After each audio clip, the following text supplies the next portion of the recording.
नाही. याच काही नाटकं कॉमेडी असतात, रडकी असतात, काही काही असतात, ते जाऊ द्या, सोडून द्या. पण पूर्वी भाऊबंदकी नाटक खूप गाजलं होतं.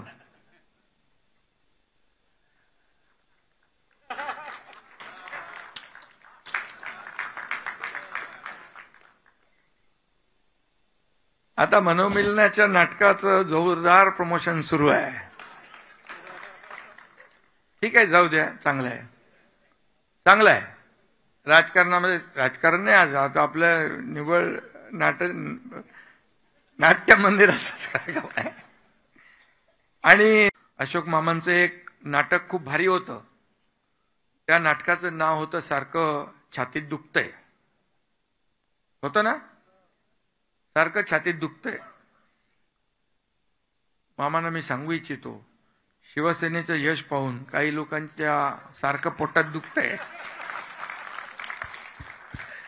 आणि आम्ही त्यांच्यासाठी गमतीचा भाग आहे म्हणून बोलतोय. मी असं काय कोणावर टीका करत नाही. मी आरोपाला कामाने उत्तर देतो, आरोपाला आरोपाने देतच नाही. पण त्यांच्यासाठी हिंदुहृदय सम्राट बाळासाहेब ठाकरे आपला दवाखाना मी काढला, मुंबईत, शहरात, सगळीकडे, राज्यभर. पण काय केलं, त्यांची पोटदुखी थांबतच नाही. आता तुमच्याकडे काय जालीम उपाय असेल तर सांगा. खरं म्हणजे जाऊ द्या, गमतीचा भाग आहे. राऊत साहेब, आणखी एक काही मराठीत प्रश्न होते. अलीकडच्या काळात ज्या प्रकारे दोन भाऊ ठाकरे बंधू एकत्र येत आहेत, उपमुख्यमंत्री एकनाथ शिंदेची प्रतिक्रिया येते आहे की यापूर्वी भाऊबंदगी या नाटकाचे प्रयोग खूप गाजले. सध्या मनोमिलनाचं प्रमोशन सुरू आहे. एकनाथ शिंदेचं वाचन वाढलेलं दिसतंय, त्यांना मराठी वाचता येतं असं दिसतं. त्यांना जाऊन माझा प्रश्न विचारा आत्ता लगेच, भाऊबंदकी नाटकाचे लेखक कोण आहेत? त्याला विचारा, भाऊबंदकी नाटकाचे लेखक कोण आहेत? हे नाटक कोणत्या साली आलं? हे नाटक आपण पाहिलं का? इतिहास काळामधली भाऊबंदकी नष्ट झाल्यावरती या राज्यात शिवशाही अवतरली. कृष्णाजी प्रभाकर खाडीलकर हे त्या नाटकाचे लेखक, आणि त्यांनी भाऊबंदकीच्या माध्यमातून एक चित्र महाराष्ट्राला दाखवलं की भाऊबंदकी आहे तोपर्यंत राज्य आपलं होणार, एकत्र आलं पाहिजे मराठी लोकांनी, देशातल्या लोकांनी. तेव्हा भाऊबंदकीचा जो संदेश आहे तो संदेश बिंद्यानं अस्वस्थ करतोय. वाद संपले, मतभेद संपले, भाऊ एकत्र आले, कुटुंब एकत्र आली, पक्षाचे कार्यकर्ते एकत्र आले, भाऊबंदकी संपली. आता या राज्यावरती एकीचा सूर्य उगवला, महाराष्ट्रावर शिवशाहीचा सूर्य उगवतोय.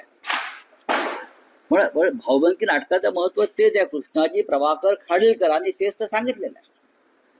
त्यांना विचारा. त्यांनी आणखी एका नाटकाचा संदर्भ दिला.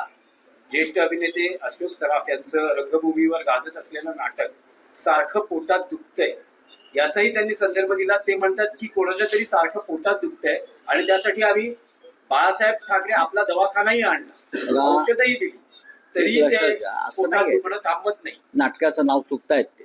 सारखं छातीत दुखतंय, सारखं छातीत दुखतंय, सारखं छातीत दुखतंय. आणि एक माहिती आहे का, आज काय आहे? नरक चतुर्थी आहे. नरकासुराचा जन्म कुठे झाला? गुवाहाटीला झाला. नरकासुराचं मूळ स्थान गुवाहाटी. त्याच्यामुळे हे जे नरकासुर इकडले आहे, जे गुवाहाटीला जाऊन पूजा करतात त्या नरकासुरा, बरं का, तर त्यांचं हे बॉडी पेन होणारच त्यांना. आमचा विषय पोटात दुखण्याचं कारण नाही. आमच्या कोणाच्या पोटात छातीत काय दुखत नाही, आम्ही ठणठणीत तंदुरुस्त आहोत. पण आज त्यांची जयंती आहे, आज एकनाथ शिंदेची जयंती आहे. गुवाहाटीला त्यांना जावं लागेल कदाचित. नरकासूर हा उगम पावला गुवाहाटीमधून, तिथून, आणि तिथून ते प्रेरणा घेत आहेत. पण त्या नरकासुराचा अंत झाला आणि म्हणून आज आपण नरकासूर चिरडतो. करेक्ट, बरोबर ना? तसं या नरकासुराला, महाराष्ट्रातल्या या सगळ्या गद्दार नरकासुरांना चिरडलं जाईल. जनता या राज्याची पायाखाली चिरडून टाकली. काय चाललंय? नो किंग्स आंदोलन चाललेलं आहे अमेरिकेत. नो किंग्स, ट्रम्प के खिलाफ चल रहा है ना. हिंदुस्तान में भी ये होने वाला है.